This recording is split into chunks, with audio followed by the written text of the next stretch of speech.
MightyKeef. Love fighting games. They're amazing. You know, they give people an opportunity to come together and love each other and also beat each other's ass. It's fun.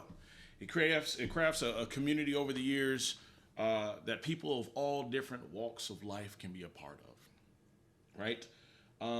But sometimes crazy stuff just happens.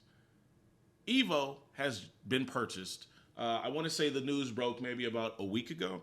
I didn't really listen to too much of it, but something happened yesterday that I want to talk about. So this tweet came across my timeline that the Mastering the Move said, EVO organizers RTS has been fully acquired by Saudi Arabian megacity project Quiddia.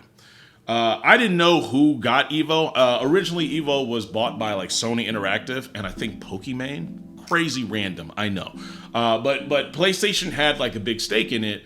And I guess they have decided to just be like, no, I'm good. From what I believe that Sony was there since like, it's probably like 5 years by now. Sony had it probably in like 2020, I want to say.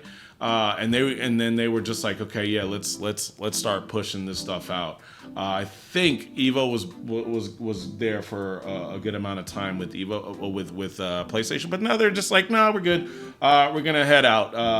We're gonna head out. But now, who did they sell it to? Right? Who is Quiddia? I'm pretty sure I'm butchering that name, but let's check it out. So basically, it's a massive new entertainment, sports, and culture giga project in Saudi Arabia. Saudi Arabia, they've been doing this thing where they're kind of just like in the middle of the desert and just creating a whole Disney for adults, essentially, right? It's like a huge playground. I know they just made like a Dragon Ball Z theme park or something like that. And you got to go I don't know any other, not even in Japan, I don't think they have a Dragon Ball Z theme park. But Saudi Arabia, apparently they have this huge theme park now for Dragon Ball Z and a plethora of other things. You can see it's in Riyadh. Right, Riyadh is also the place where they had that esports World Cup that you saw with Street Fighter and Tekken recently and Fatal Fury. So it's designed to diversify Saudi's economy and enrich residents' lives, right? It's all just an entertainment thing, right? It's supposed to distract you from the terrible things that are happening in your life. It includes a Six Flags theme park, a water park called Aquarabia, a new gaming and esports district, a FIFA compliant stadium, a motorsports precinct with a Formula One racetrack, and numerous other attractions, aiming to be a major global destination for entertainment and tourism. So they're trying to capitalize on this. They got money out there. They got FU money, right? And they're like, you know what? Let's just get people in here, right? So they've had their eye in fighting games for a while now. I know that Fatal Fury is now owned by some type of Saudi Arabian company, or the SNK, is. And yeah, I have no idea the history of that. I don't know if like some Saudi sheik's son was just like, hey, I love this game. And he was like, all right, I'm going to buy the company for you, son. I have no idea, but I know they have that type of money. They really got bread like that for real. And so this has been a little bit of a talk with the community because Saudi Arabia is not too fond of specific people, right? As I told you in the beginning, the fighting game community is very good because you get to meet people that you otherwise probably wouldn't have interacted with, right? Which is like, you'll see the jock hanging out with like the nerdy kid because you both love Ryu in Street Fighter, right? You love both playing that, right? Or you'll watch different people from different walks of life playing games like Marvel versus Capcom because one guy liked Marvel and brought him into fighting games. The other person loved Capcom. People love, Guilty Gear, stuff like that because they like anime. Everyone from all walks of life, from different cultures, different genders, different races, different backgrounds, different political ideals, different religions, different tax brackets. They all come together to play fighting games and beat people's ass. However, there's a specific walk of life that Saudi Arabia is not too fond of, and that would be gay people and trans people. And that has been kind of a thing with this so far. That's been the biggest news as to what, and people have been making memes, of course, of a lot of characters in fighting games are gay and or implied trans. I don't know myself. I do know of some of them, obviously, like Poison, Street Fighter. I think They were supposed to be trans or something like that. There's a lot of people in Guilty Gear that are part of the LGBT and all that. But as you can see, that's like the huge red flag that a lot of people had, and plus people don't want to go all the way to Saudi Arabia, I guess, for EVO. And I don't know if that's even what's happening, right? They have not made any announcements of Saudi Arabia having an EVO there. I can't imagine they wouldn't. They're buying EVO, and they clearly want people to come there. So I'm sure at some point, it just doesn't seem like it's this year. I don't know if it's ever going to be announced. I don't know. I think it's going to happen, though. My only hope is that EVO Vegas is always EVO Vegas. I'm the old man that's yelling at the clouds and was like, hey, I really would like it if EVO was just one EVO, right? When it start being EVO Japan, which is, cool and all, but then it's EVO France, and then it's EVO Mars, and then it's EVO Jupiter, and I don't know, it's EVO Earth 999, and now there's EVOs everywhere.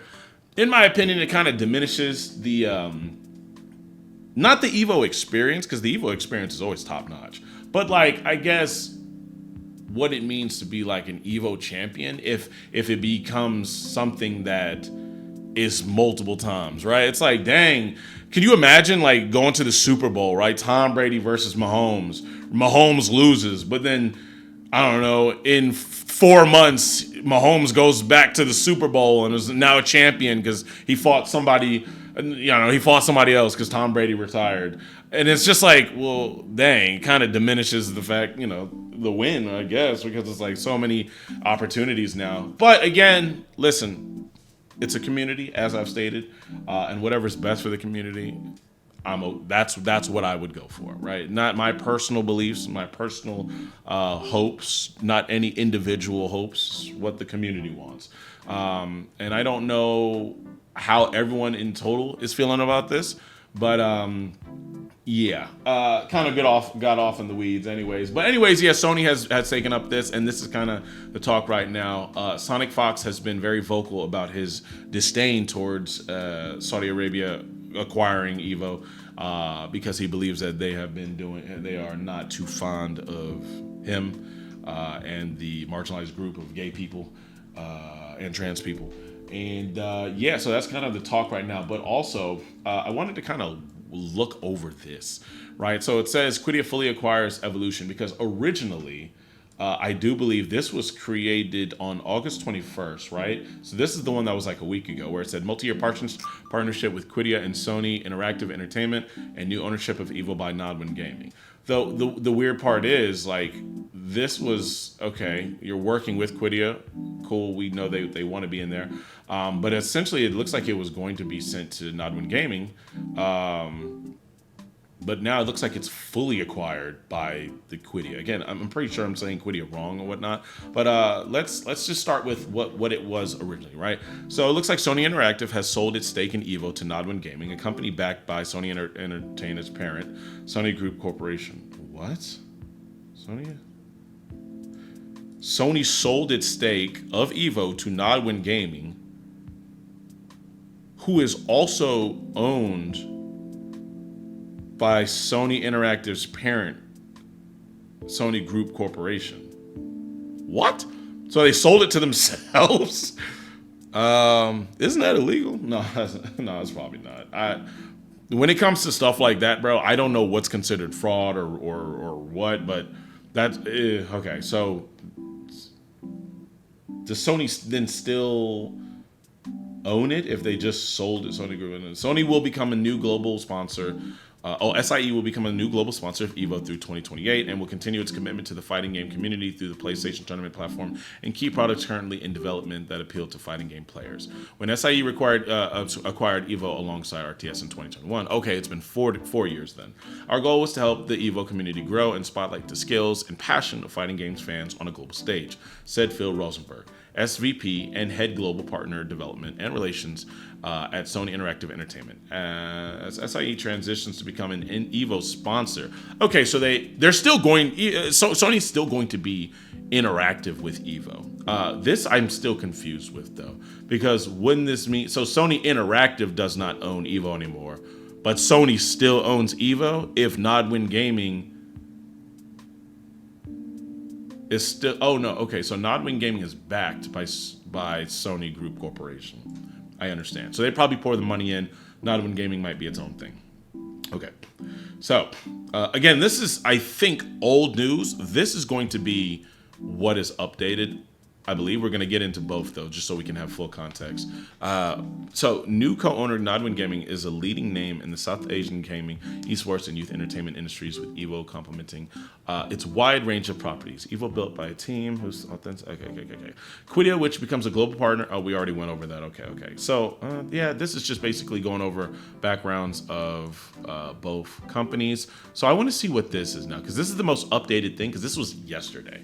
Right, so it says Quiddia fully acquires Evolution Championship Series organizers RTS. Saudi Arabian megacity Quiddia has taken full ownership of tournament organizer RTS, according to a social media post. The news was first made public by Quiddia Chief Strategy Officer I'm gonna be butchering these names, man. Manaded Alderwood in a post of LinkedIn.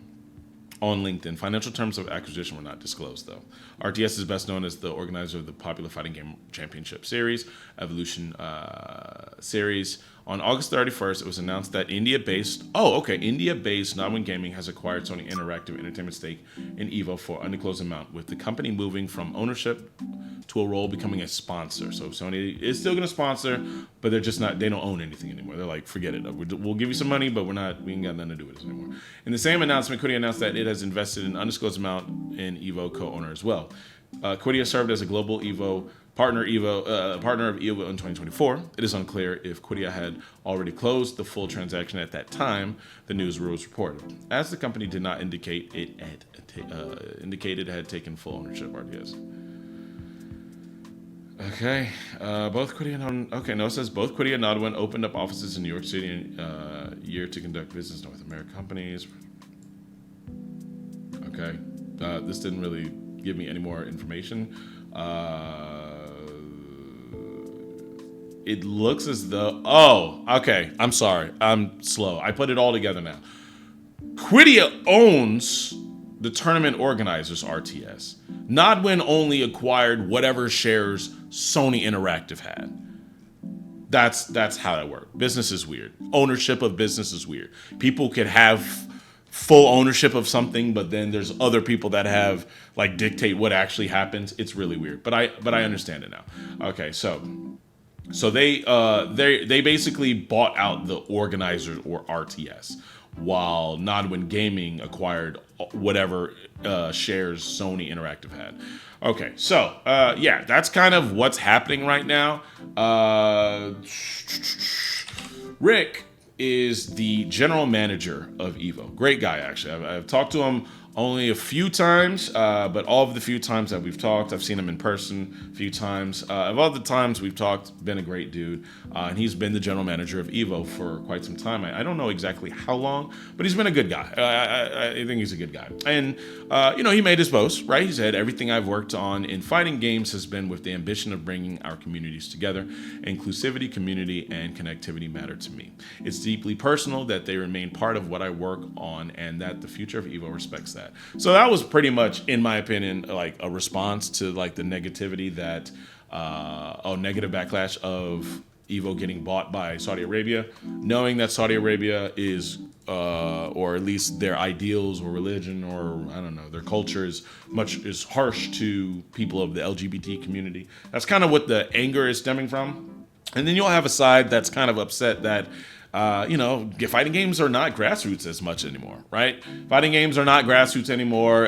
Just a few weeks ago or a week, Sajam got hit by a bunch of trolls on Twitter because, he was in a Chipotle ad for fighting games. And it's like, guys, do y'all want the community to have money or no?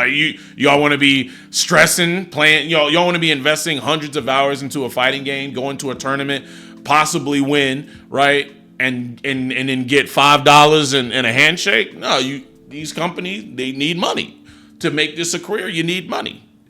We're in a capitalist world, buddy.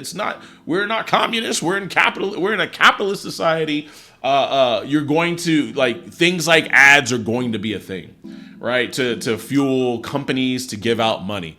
Money makes more money. That's just how it works, and that's how it's always going to be. You don't want to sell your soul, but there needs to be some type of middle ground. And I think that, so far EVO has been doing a good job. It's not anything that's like egregious, in my opinion. Not yet, at least. Hopefully it doesn't ever get to that, but like, you need money. In order for the communities to strive, you need money. This isn't like 2010 anymore, right? Where you could get $800 and pay your rent, brother. Rent's like $2,000, okay, or more now in most places. You know what I mean? Like if you live by yourself, if you're still living with roommates, I don't know how much it would be for you, but if you're living by yourself, you can't pay rent with $800 like you could in 2008, 2010, right? So people need money, and to make this a career, you need backers, right? So yeah, but. Again, this might be one of those things where people are like, okay, this is too much. We don't need Saudi Arabia to be acquiring everything that's in fighting games, bro. That's just how it feels. Me personally, I don't like monopolies at all for anything, ever. And if it gets to that point, I'm gonna probably let my voice be heard. But like as of right now, I don't know how much they have bought up. I know they have this whole esports World Cup. I know they bought SNK. Now they acquired EVO. It looks like a trend of like, oh, they just love fighting games, I guess. Or you know what I mean? It's weird because fighting games are like really niche. They're not even like, they're not like Call of Duty where everyone and their mother plays this game, and you know for sure you're gonna get like people paying for this stuff. I don't know, but I guess people they were just like, hey, this is yeah, they just were like, I love fighting games, let's buy them up. But yeah, it looks like that's what's going on right now. So we'll see what's going on. As of right now, I don't think there's gonna be any changes, any like visual changes to anything, probably for like another year or two. As you can see, up until 2028, I think they said Sony is still going to own everything, right? I believe that's what I just saw. Where was it? Yeah. It says, it looks like with a non-gaming Quiddia, Sony Interactive and artists will drive EVO's international expansion and get content immersive through 2028 and beyond. Oh no. Okay, so I think it's immediate actually. It's immediate. Now I don't think the changes will be immediate, as in like I don't think we're like, okay, we're going to EVO Saudi Arabia, in January. I don't think anything like that's gonna happen for like another year or so. But it does look like the ownership has been immediate because it says their experiences through 2028 and beyond. SIU will become a new global sponsor of EVO. And yeah, they're just going to be sponsoring it. Oh, well, hey guys, let me know what you guys think. It has been kind of crazy. I'm going to look up some more about this. And I know there's some people that are going to be doing some videos and podcasts and stuff about it later on. I'm going to do some more information. Maybe I'll have a follow-up video. But this is just my initial thoughts. We'll see what happens. Let me know what you guys think and subscribe for more. Peace.